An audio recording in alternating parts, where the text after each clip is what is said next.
എന്തൊക്കെ തന്റെ ഡിമാൻഡ്സ് കേക്കട്ടെ? 1. പട്ടിക്ക് താമസിക്കാൻ ഫ്ലാറ്റ് വേണം. ഫ്ലാറ്റോ? പട്ടി ഫ്ലാറ്റിലാണോ സാർ താമസിപ്പിക്കുന്നത്? കൂട്ടിലല്ലേ? ഇതെവനെ താമസിക്കാനാണ്. വെറുതെ സർക്കാരിന് അയാൾ പറയട്ടെ. പറഞ്ഞോട്ടെ. 2. പട്ടിക്ക് സഞ്ചരിക്കാൻ AC കാർ വേണം. ഇവിടെ SIക്ക് സഞ്ചരിക്കാൻ കാറില്ല, പിന്നെ ആ പട്ടിക്ക് AC കാർ. നിനക്ക് കാറില്ല? അയ്യോ, അത് ഞാൻ പറയത്തില്ല. കഴിഞ്ഞോ തന്റെ ഡിമാൻഡ്സ്? ഇല്ല സാർ. ഇനിയുണ്ടോ? ഓ, ഈ പട്ടിക്ക് മെനു ഉണ്ട് സാർ. അതെല്ലാവർക്കും ഉള്ളതല്ലേ സാർ? എന്റെ പട്ടിയുടെ മെനു ഈ സാർ നോക്കണം. നിന്റെ പട്ടിയുടെ മെനു ഞാൻ നോക്കണമെന്നോ? നിന്റെ തന്റെ വിളിച്ചോണ്ട് കളിക്കണം. സാർ അവൻ പറഞ്ഞു കേട്ടോ, ഇവന്റെ പട്ടിയുടെ മെനു ഞാൻ നോക്കണമെന്ന്. ഞാൻ ഇതുവരെ എന്റെ മെനു പോലും. തന്റെ മെനു കാണട്ടെ. അയ്യേ, സാർ ഇത്രയ്ക്ക് ചീപ്പാണോ?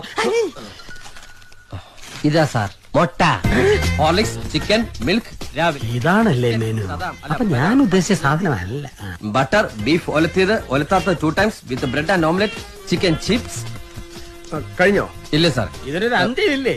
സിറ്റിയിൽ 10 സെന്റ് സ്ഥലം ചോദിക്കുക പട്ടിക്ക് അപ്പി ഇടാനും മുള്ളാനും. വേണ്ട, പട്ടിക്ക് മുട്ടാറാകുമ്പോ സാറും ഒന്ന് സഹായിച്ചാൽ മതി. എന്റെ കുട്ടിക്ക് മുട്ടുമ്പോ ഞാൻ അറിയാറില്ല, പിന്നെ ആ പട്ടിക്ക് മുട്ടുമ്പോ പട്ടി എന്താ സാർ ഇൻഡിക്കേറ്റർ ഇട്ട് കാണിക്കോ? എനിക്ക് മുട്ടാറായി, എനിക്ക് മുട്ടാറായി. സാർ ഇത് ശരിയാവില്ല സാർ. എന്നെ എന്റെ ഇവിടെ വരാത്ത പട്ടി ഇൻസൾട്ട് ചെയ്യാണ് സാർ. ഇനി ഒരു നിമിഷം പോലും ഞാൻ ഇവിടെ നിൽക്കില്ല സാർ. താൻ നിൽക്കില്ല സാർ, ഞാൻ പോവാണ് സാർ. പോയി പോട്ടെ സാർ.